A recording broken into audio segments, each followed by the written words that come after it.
민성? 어떤 나라는 그런 나라가 있대요. 이게 yes, 이게 no 이런 나라가 있답니다. 예. 여러분 에스더서는 하나님이라는 이름이 한 번도 등장하지 않는 책입니다. 그렇지만 하나님께서 무지 역사하시고 일하시고 계시다는 게 또 아주 명확하게 나타나는 책이 에스더 말씀입니다. 저희가 한 8차례 걸쳐서 에스더서를 같이 나누었는데요. 오늘은 그 마지막 시간으로 좀 정리하면서 우리가 또 은혜를 받고 싶습니다.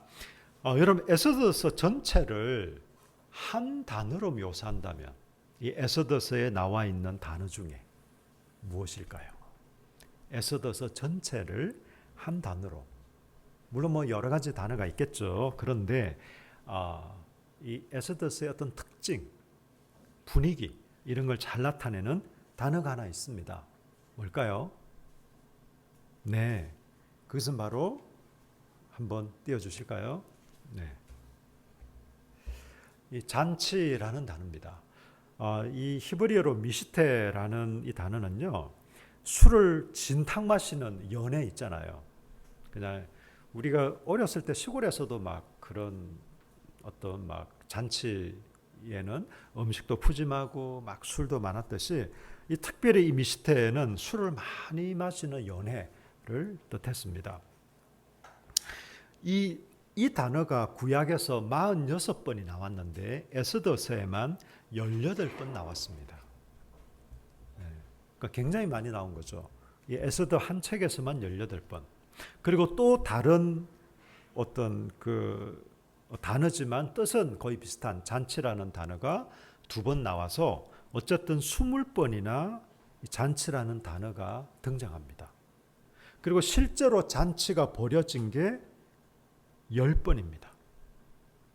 그냥 잔치라는 단어가 쓰여진 게 아니라 실제로 잔치가 베풀어진 게 이 에스더서 이 한 책에 10번, 구약의 모든 책 중에 가장 많이 등장하는 것입니다. 한마디로 에스더 이 말씀에는 잔치가 집중되어 있다는 것을 우리가 알 수 있습니다. 여러분, 그 다음 좀 넘겨주시면요. 이렇게 10번의 잔치가 나옵니다. 뭐 왕이 주관한 잔치, 또 왕후가 주관한 잔치, 또 왕도 주관하고 에스더도 주관한 잔치, 나중에는 유다인들이 자기들이 막 너무 기쁘고 즐거워서 자기들이 주관해서 벌인 잔치, 뭐 이렇게 총 10번이 나오는데 전반부 5번은 페르시아 사람들이 주관한 잔치. 한마디로 그냥 하나님 없이 이방인들이 그냥 말 그대로 흥겨움 자체를 목표로 하는, 근데 나중에는 이 에스더와 유다인들이 벌이는 잔치. 이것은 당연히 그 속에서도 풍성한 음식도 있고 즐거움도 있습니다. 그렇지만 더 나아가서 어떤 하나님 때문에 즐거워하고 기뻐하는 그런 잔치로 이어집니다. 그래서 잔치는 잔치인데 처음에는 그냥 흥청망청, 그냥 어떤 즐거움을 위주로 하는 잔치였다면 점점 갈수록 어떤 하나님으로 인해서, 사실 하나님이라는 단어가 한 번도 등장하지 않음에도 불구하고 하나님 때문에 기뻐하고 즐거워하는 잔치로 바뀌고 있다라는 것을 알 수 있습니다. 자, 그러면요, 저는 첫 번째로 좀 이걸 한번 생각해 보고 싶어요. 잔치가 주는 의미가 뭘까요? 이 잔치가 주는 의미. 여러분, 요즘 잔치는 어떤가요? 요즘 잔치는 굉장히 간소합니다. 검소해요. 낭비를 잘 하지 않습니다. 그리고 괜히 그냥 음식을 많이 쌓아놓고 이러면 좀 격이 떨어지는 듯한 느낌도 받습니다. 그래서 요즘 잔치는 그냥 좀 심플하고 간단하고 좀 빈약해 보이기까지 하는, 그러면서 오히려 그냥 퀄리티를 좀 이렇게 높이는 게 그냥 더 좋은 잔치다 이렇게 생각을 하는데요. 고대는 어땠을까요? 고대로 갈수록 잔치는 말 그대로 잔치였습니다. 뭐 반나절 하고 이런 잔치 없어요. 여러분, 제가 가끔씩 이제 그 어떤 중국의 이런 소수민족이나 아니면 중동 국가나 이 세계 국가들의 어떤 풍습, 문화 뭐 이런 걸 소개해 주는 프로를 보면 중국의 소수민족이나 중동의 나라들 보면요. 결혼 잔치를 하잖아요. 기본이 일주일 동안 해요. 일주일 동안. 놀랍습니다. 이분들은 휴가를 이때 맞춰서 내나 싶을 정도로 일주일 동안 그냥 푸짐하게 그냥 뭐 조금 뭐 이렇게 접시에 담아서 이런 거 없어요. 기본적으로 뭐 고기면 고기 뭐든지 그냥 뭐 술도 그냥 하여튼 뭐 어쨌든 막 아주 푸짐하게 배부르고 그래서 우리 고대 잔치는 배부르다, 푸짐하다, 넘쳐난다 이런 느낌이 듭니다. 제가 어렸을 때 시골에서도 가끔 이렇게 잔치 뭐 제가 시골에서 오래 산 건 아니에요. 한 몇 년 그냥 어렸을 때 살은 기억이 있는데 시골에서 잔치를 해도요. 보통 뭐 돼지를 잡는다든지 뭐 아주 푸짐했습니다. 그냥 뭐 접시에 좀 담아가지고 뭐 찔끔찔끔 이렇게 하지 않았어요. 고대 잔치가 그랬습니다. 제가 2006년, 2007년도에 이스라엘에 단기 선교를 몇 번 갔습니다. 갔는데 그때 이제 아랍인들 이제 중동 사람들 가정을 시골에 막 방문을 했거든요. 저희가 방문을 하면서 초대를 받았어요. 그냥 허름해 보이고 좀 시골 이런 집이었는데 정말 우리나라 표현으로 상다리가 부러질 만큼 그분들은 손님들 환대하는 게 굉장히 중요하거든요. 자기들 풍습이. 손님은 그냥 뭐 대충 이렇게 안 합니다. 잘 모르는 손님임에도 불구하고 저희하고 뭐 처음 보는데도 그래도 우리 집을 방문한 손님이다 이렇게 해서 그냥 막 굉장히 푸짐하고 풍성하게. 근데 제가 차마 안 먹을 수는 없고 초대를 받았으니 제가 느끼한 이런 걸 잘 못 먹거든요. 그 음식이 중동 이 음식이다 보니까 참 쉽지는 않더라고요. 하여튼 그래도 막 꾸역꾸역 겨우 그냥 좀 구색을 갖출 만큼만 먹었는데요. 하여튼 얼마나 풍성하고 푸짐했는지 모릅니다. 여러분 잔치, 고대 갈수록 잔치. 이 지금 페르시아 제국에서 이 에스더에 등장하는 이 잔치들은요. 보통 이런 잔치들입니다. 처음에 페르시아 이 당시에 에스더의 남편이죠. 아수에로 왕이 처음에 했던 잔치가 며칠 동안이었죠? 혹시 기억하세요? 처음에 자기 어떤 신하들, 장군들, 고관 대작들을 불러가지고 잔치를 벌였어요. 180일을 했습니다. 180일은 6개월입니다. 그리고 난 뒤에 백성들을 모아가 또 잔치를 했습니다. 7일 동안 했습니다. 이게 기본입니다, 여러분. 7일이 최소한의 마지노선 같은 이런 느낌을 주는 잔치를 그렇게 막 벌였습니다. 여러분, 그렇다면 두 번째, 예수님이 선포한 하나님 나라는 무엇으로 묘사를 하고 있을까요? 성경에. 지금 이 맥락에서는 뭘까요? 이 맥락에서는 예수님이 선포한 하나님 나라는 무엇으로 묘사가 종종 되고 있을까요? 잔치겠죠. 제가 지금 잔치에 대해서 계속 얘기를 하고 있잖아요. 여러분 보십시오. 마태복음 11장 19절을 우리 같이 한번 읽겠습니다. 시작. 와서 먹고 마시매 말하기를 보라 먹기를 탐하고 포도주를 즐기는 사람이요 세리와 죄인의 친구로다 하니 지혜는 그 행한 일로 인하여 옳다함을 얻느니라. 아멘. 여러분 사람들이 예수님을 먹기를 탐하고 포도주를 즐기는 사람이다. 물론 이제 이 중동 지역의 이스라엘에서 포도주는 우리하고는 조금 다른 의미가 있습니다. 마치 독일 같은 나라의 맥주는 그 나라의 어떤 음료수듯이 이 중동 지역은 물이 잘 나지 물이 굉장히 귀한 곳이잖아요. 그래서 포도주는 물론 막 독주 같은 이런 막 취하는 술도 있었지만 포도주는 좀 음료 같은 이런 개념과 느낌도 한편으로는 있었습니다. 예수님이 뭐 술을 아주 뭐 음주 가무를 즐겼다 이게 아니라 사람들과 같이 식사하고 같이 즐겁게 먹고 뭐 이런 것을 했다는 겁니다. 우리가 오늘 이것 때문에 성찬을 하는 건 아닙니다. 우리가 매월 첫째 주 성찬을 하기 때문에 오늘 포도주를 나눌 거지만 어쨌든 예수님의 별명이 먹기를 탐하고 포도주를 즐기는 사람, 이렇게 소개되고 있습니다. 여러분, 우리 일반 사람들이요, 기독교를 이해할 때 좀 보통은 이렇게 이해를 많이 하더라고요. 기독교, 일요일마다 교회를 가야 돼. 때때로 막 자기 수입에 돈도 일정 부분 또 갖다 바쳐야 돼. 또 뭐 하지 마라, 뭐 하지 마라, 여러 가지 제약이 따라. 쉽지 않아. 보통 이런 이미지를 가지고 있습니다. 여러분 어떠신가요? 가장 최근에 온 서영이? 도 어쩌면 그런 비슷한 이미지를 가지는 게 뭐 당연할 수 있습니다. 기독교 하면 생각나는 게 여러분, 우리가 하나님을 사랑하기 때문에, 또 우리가 또 하나님 말씀을 따라 살기 때문에, 살려고 하기 때문에 우리가 방탕한 생활이나 내지는 우리 삶의 절제는 있을 수 있습니다. 그건 얼마든지 좋은 것이죠. 그렇지만 기독교 자체가, 복음 자체가 뭘 하지 않고 뭘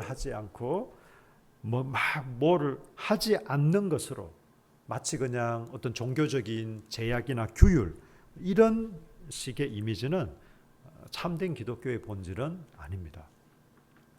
여러분, 한편으로 참된 복음은, 우리 기독교의 특징은요, 잔치입니다. 잔치가 뭐예요? 즐거움입니다. 마치 그냥 수도승과 같이 어떤 고행의 길을 걸어야 되는, 그게 아니라, 우리가 앞에서도 찬양했지만 우리가 인생길 걸어가다 보면 힘들 때도 있고 고통스러울 때도 있고 어려울 때도 있습니다. 저는 기독교가, 예수를 믿기만 하면 어려움도 없고 그냥 다 형통하고 좋은 일만 일어날 거다, 그건 사실 거짓말입니다. 여러분. 그건 기독교를 마약으로, 예수님을 마약으로 만드는 겁니다. 그렇지 않습니다, 여러분. 예수님을 믿었다 해도 우리 몸이 좀 아프기도 하고, 우리 삶에 좀 어려움이 있기도 하고, 정신적인 충격을 받기도 하고, 뭘 했는데 좀 잘 안 되기도 하고 그렇습니다. 그러면 어떤 차이가 있을까요? 예수를 믿기만 하면 무조건 인류대에 진학하고, 사업을 하기만 하면 막 그냥 수백억 자산가가 되고, 여러분 그런 경우도 있지만 그렇지 않은 경우가 더 많고요. 사실 그게 기독교의 본질은 아닙니다. 중요한 것은 정말 예수를 믿고 그 은혜의 복음을 받아들이고 구원을 얻은 우리는 어떤 삶의 상황이나 환경 속에서도 꿋꿋하고 감사하게 정말 삶의 의미와 보람을 느끼며 살아간다는 것입니다. 여러분, 여기에 예수를 믿는 사람과 믿지 않는 사람의 차이가 있습니다. 굳이 따지자면 경제적으로 교회 안 다니는 사람이 더 부유할 수도 있습니다. 물론 서울의 강남 같은 경우는 좀 다른 게 있을 수도 있겠죠. 여러분, 그게 크게 중요하지도 않고 그게 차이를 결정짓는 것도 아닙니다. 여러분에게 있어서 예수를 믿는다는 것, 교회를 다닌다는 것, 그리고 복음을 받아들였다는 것은 무엇을 의미합니까? 잔치입니다, 잔치. 여러분, 우리가 무엇보다 포기하지 않으려는 게 있습니다. 저는 우리가 같이 식사하는 거 가능한 포기 안 하려고 합니다. 이제 앞으로는 우리 진실한 관계, 또 진실한 공동체라고 해서 우리가 가정교회, 이제 가정에서 우리 주중에 모여서 식사도 하고 또 삶도 나누고 또 이런 시간들도 가지려고 합니다. 그렇게 하는 이유가 뭘까요? 여러분, 여러분 식구가 뭡니까? 같이 밥 먹는 사람이 식구잖아요. 밥만 먹으면 정말 이상한 거죠. 그런데 밥을 같이 먹는다는 것은요, 여러분 아무에게나 밥 먹습니까? 어떤 사람이, 저를 잘 모르는 사람이 다짜고짜 목사님 제가 밥 사드릴게요. 글쎄요, 저는 이제 목회자니까 전도 차원에서라도, 그래도 예수님을 소개하는 차원에서라도 제가 응할는지 모르지만, 그러나 특별한 그런 경우가 아니라면 아무리 비싼 어떤 밥을 산다고 해도 저는 잘 모르는 사람과 굳이 막 이렇게 밥 먹는 거 그렇게 편하지 않습니다. 만약 문재인 대통령께서 저와 항렬상 보면 제가 할아버지거든요. 그분은 이제 손자입니다. 족보상. 할아버지 식사 한번 하시죠 해서 초대한다고 해도 저는 별로 응하고 싶지 않습니다. 얼마나 불편하겠어요. 뭐 좀 맛있는 음식일 수는 있겠지만 저는 그런 것보다 그냥 시락국밥일지라도 그냥 편한 사람하고 같이 먹는 게 저는 훨씬 낫습니다. 같이 잘 먹는 겁니다. 무엇을 하면 안 되고 무엇을 하면 안 되고 여러분 이게 기독교의 본질이 아닙니다. 사실 잘 먹는 거예요. 같이 먹으면서 또 같이 정을 나누면서 사랑을 나누면서 그래서 식사 교제가 굉장히 중요합니다. 마태복음 22장 2절에는 이렇게 말하고 있습니다. 천국은 마치 자기 아들을 위하여 혼인잔치를 베푼 어떤 임금과 같으니. 천국은 혼인잔치를 베푼 임금과 같다. 그 말은 이 혼인잔치를 베푼 하나님을 이렇게 묘사한 건데요. 한마디로 결혼식 잔치와 같다라는 것입니다. 뭐가요? 하나님의 나라, 천국이에요. 여러분 또 보십시오. 마태복음 26장 29절을 우리 같이 한번 읽겠습니다. 여러분 한 목소리로 읽을까요? 네, 마태복음 26장 29절. 네, 같이 한번 읽겠습니다. 시작. 그러나 너희에게 이르노니 내가 포도나무에서 난 것을 이제까지 내 아버지의 나라에서 새 것으로 너희와 함께 마시는 날까지 마시지 아니하니라 하시니라. 아멘. 새 포도주를 마신다 이 말은요. 지금 있는 포도주를 맛이 별로야. 그래서 좀 최근에 수확한 포도주를 마실 게 그 말이 아닙니다. 여러분 혹시 포도주 드셔보셨나요? 포도주의 진가는 어디에 있죠? 최근일수록 좋습니까? 아니면 오래될수록 좋습니까? 오래될수록 좋은 거예요. 포도주는. 그래서 이 새 포도주라는 말은 그냥 최근에 담은 포도주 그 말이 아니라 완전히 결을 달리하는 하나님 나라에서 새 포도주를 마신다 이 말은 그냥 우리가 지금 먹고 마시는 이것도 잔치고 즐거움이지만 온전히 임한 완성된 하나님 나라에서 우리가 먹을 음식과 누릴 기쁨은 기쁨과 즐거움은 우리가 이 땅에서는 부분적으로 경험하긴 하지만 이것과는 비교가 될 수 없다. 그것을 얘기하는 것입니다.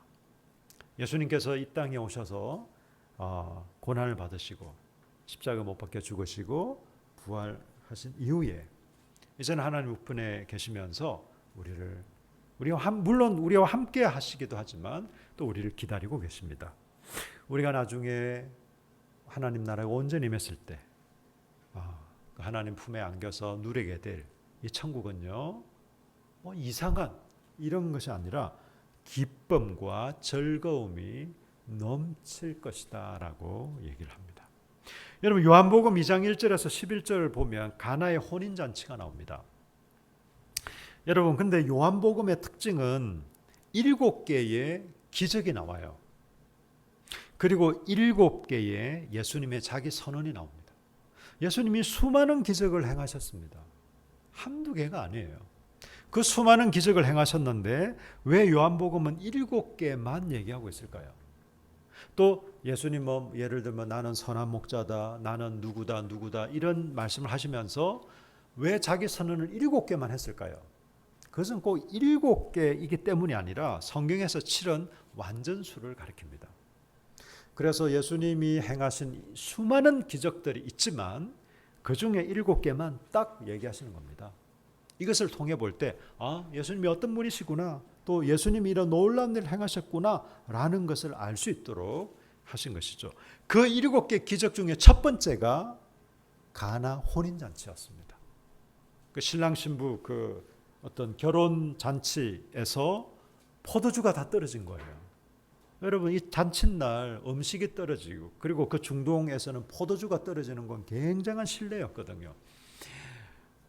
큰일 났다 발을 동동 구르고 있는데 예수님이 물을 포도주로 만드셨습니다.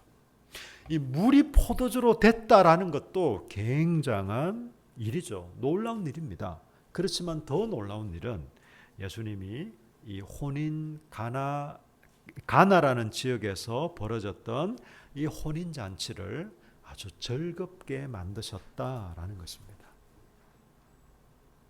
여러분, 그것은 하나님의 나라를 상징하는 것과 같습니다. 여러분에게 천국은 뭡니까?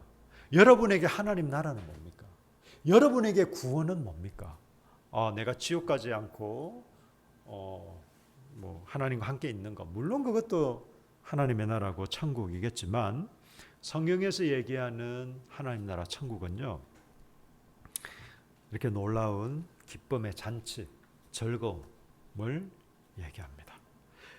요한계시록 19장 9절에 이렇게 말하고 있습니다. 천사가 내게 말하기를 기록하라. 어린 양의 혼인잔치에 청함을 받은 자들은 복이 있도다 하고, 또 내게 말하되 이것은 하나님의 참되신 말씀이라 하기로. 어린 양의 혼인잔치에 청함을 받은 사람이 복되다.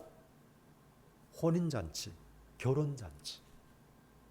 물론 이것들은 다 실제로 우리가 하나님 나라 갔을 때 결혼식 그 잔치에 참석한다는 게 아니라 기쁨과 즐거움의 이 잔치에 우리가 참여하게 될 것이다 라고 얘기를 하고 있습니다.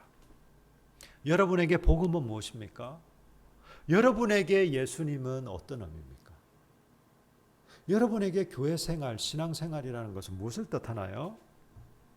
여러분, 그것은 바로 이 잔치에 초대받은 겁니다. 우리는 기쁨과 이 즐거움의 잔치에 초대를 받았습니다. 여러분, 그렇다면 마지막으로 오늘날 그리스도인들에게 이 잔치는 어떤 의미가 있을까요? 오늘날 우리 그리스도인들에게 이 잔치는요, 이 잔치가 지금 저와 여러분에게 임했다는 사실입니다. 한번 따라 하실까요? 이 잔치는 좀 다 같이 따라 하십시다. 이 잔치는 지금 우리에게 임했습니다. 아멘. 여러분, 이 잔치는요, 우리가 나중에 죽어서 예수님 다시 오실 때 그때 임하는 게 아닙니다. 물론 그때는 완성이 되겠죠. 이 잔치는 지금 저와 여러분에게 임했습니다. 이 말은요, 지금 우리가 경험하고 누리는 것입니다. 이것은 개인적으로도 경험하고 누립니다. 그리고 공동체적으로도 경험하고 누립니다. 여러분에게 하나님 나라가 임했습니까? 여러분에게 구원이 임하셨나요?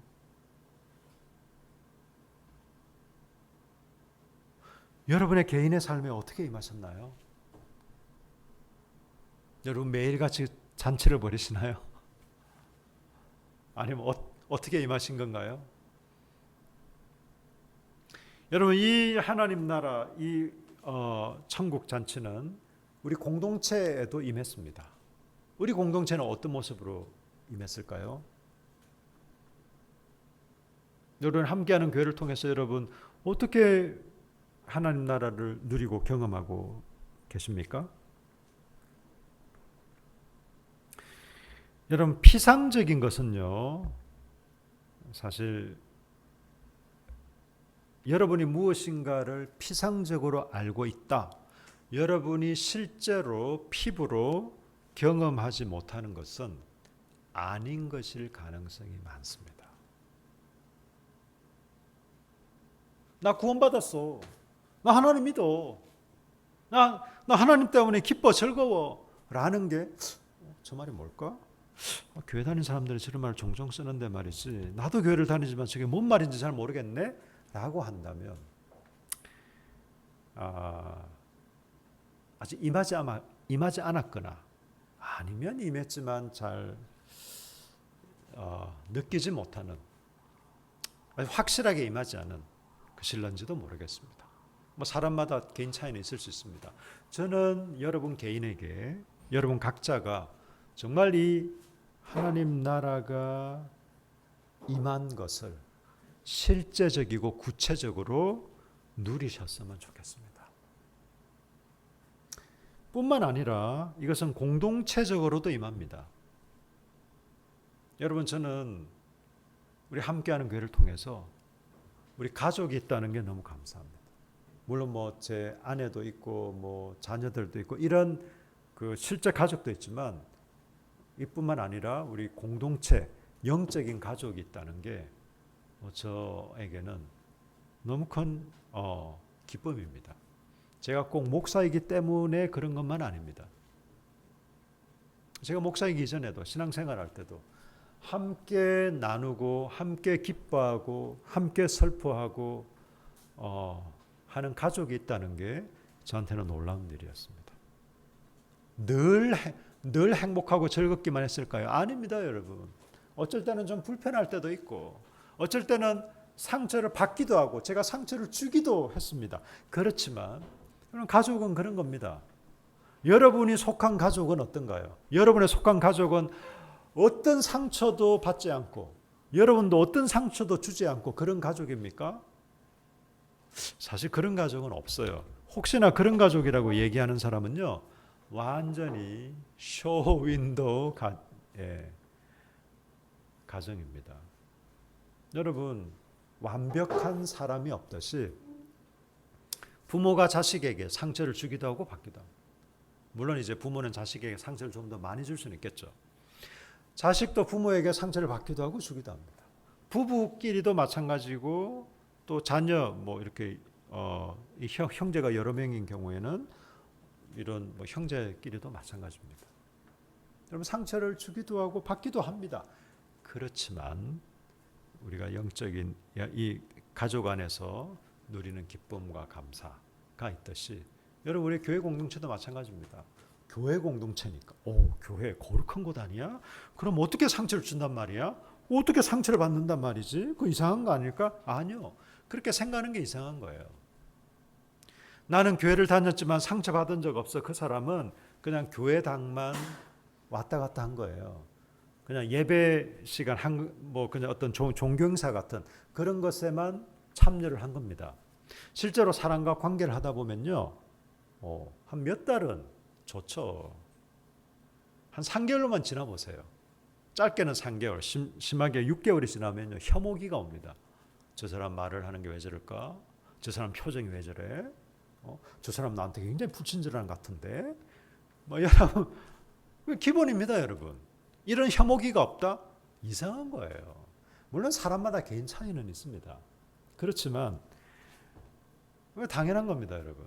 이 혐오기를 지나서 갈등기를 지나서 그리고 성숙기를 지나서 여러분 그렇게 하면서 더 건강해지고 더 성숙해지고 더 성장하는 겁니다. 여러분 사람과의 관계도 마찬가지예요. 사람과의 관계도 처음에는 좋죠. 다 좋죠. 그냥 개걸스럽게 먹는 것도 너무 좋아 보여요. 여러분 연인들이 착각하는 게 있어요. 항상 좋을 것 같아. 항상 나만 위해 줄 것 같아. 저희도 그런 착각을 했어요. 처음에 저하고 아내하고도. 항상 나만 바라봐 줄 것 같고. 그걸 착각이라는 것을 깨닫는 데는 오랜 시간이 지나지 않았습니다. 네. 그런 겁니다, 여러분. 그렇게 하면서 서로를 받아들이고 이해하고 뭐 그냥 어떤 이성교제도 그렇듯이 여러분 가족이라는 것은 개인과 개인과의 관계, 여러분이 사회에서 학교에서 뭐 선후배로 직장에서 그냥 동료로 혹은 뭐 직원과 사장의 관계로 다양한 사회적인 관계에서 여러분 그런 걸 꼭 기억하십시오. 갈등이 생긴다. 이건 이상한 거야. 이건 나한테 문제가 있나? 저 사람한테 문제가 있나? 이렇게 생각하지 마세요. 당연하다 생각하세요. 당연한 겁니다, 여러분. 근데 중요한 게 뭔지 아세요? 갈등이 좀 일어났다고 해서 그 상황을 회피해버리거나 피해버리면요, 평생 그런 패턴의 삶을 살아갈 거예요. 그렇지만 그 갈등 가운데 서로 극복하려고 하고 그것을 어떻게 좀 이겨내려고 하고 또 그런 갈등을 처리하면서 성숙해져 가는 겁니다. 그게 여러분 우리 인생에 그럼 저는 그러면 다 성숙했을까가 아니요. 저도 계속 그 과정 중에 있습니다. 우리는 평생의 이 과정을 살아가는 것입니다. 그럼에도 불구하고 우리 교회 공동체 안에서 이루어지는 이 진실한 관계를 통한 우리 진실한 공동체는요, 잔치라고 할 수 있습니다. 어려움이 없기 때문에 잔치가 아니라, 갈등이 없기 때문에 잔치가 아니라, 때로는 갈등이 있을 수 있고 때로는 어려움도 있지만, 그렇지만 그런 과정 가운데 잔치입니다. 여러분, 또 한편으로 이 잔치는요, 지금 우리에게 임했습니다. 그렇지만 온전히 임할 날이 있습니다. 그것은 바로 예수님이 다시 오실 때, 그때입니다. 우리는 지금 온전히 누리지는 못합니다. 이 잔치를 부분적으로 누리고 있습니다. 하나님께 기도하고 또 하나님의 은혜와 사랑을 느끼고 그럴 때 너무 마음이 훈훈하고 따뜻해집니다. 그렇지만 이게 24시간 지속되지 못할 때도 많고, 또 때때로 불안과 두려움이 엄습할 때도 있고, 또 미래를 생각할 때 막 좀 터널 같은 이런 느낌도 들고, 특히 요즘 젊은 세대들이 더 그렇잖아요. 오늘 그럴 수 있습니다. 그렇기도 합니다. 이 땅은 아직 우리가 이 땅에 발을 붙이고 살고 있기 때문에 그렇습니다. 그렇지만 온전히 임할 그날이, 하나님 나라가 온전히 임하게 될 날이 올 것입니다. 우리는 그 중간에, 이 중간 시기를 살아가고 있습니다. 여러분에게 예수를 믿는다는 것, 그리고 여러분에게 잔치가 어떤 의미입니까? 우리가 에스더를 통해서 확인할 수 있는 여러분, 이 기쁨과 즐거움의 이 잔치는 단지 이 에스더 시대의 에스더와 그 당시의 유대인들만 경험한 것이 아니라, 오늘 우리도 여전히 또 지속적으로 이 하나님의 은혜, 이 구원의 감격, 이 감사를 누리고 있습니다. 우리 좀 더 구체적으로 누리십시다. 피상적으로, 우리 구원받았다, 마치 그냥 천국 티켓을, 나 천국 가는, 지옥 안 간대, 얼마나 기뻐, 우리 천국 간대, 마치 그냥 승차권을 예매한 것 같은 그런 게 아니라, 그런 구원은 없습니다. 여러분, 우리는 이미 그 버스 혹은 기차에 탄 거예요. 아직 목적지에 다다르진 않았지만 이미 거기에 몸을 실은 겁니다. 우리가 예수를 믿는다는 것은, 하나님을 아버지로 고백한다는 것은, 저와 여러분이 하나님의 나라에 속했다라는 것은 바로 그런 것입니다. 우리가 이 구원의 은혜, 이 하나님을 믿는 이 은혜를 여러분 이 땅 가운데 누리며 살아가기를 예수님 이름으로 축복합니다. 우리 잠깐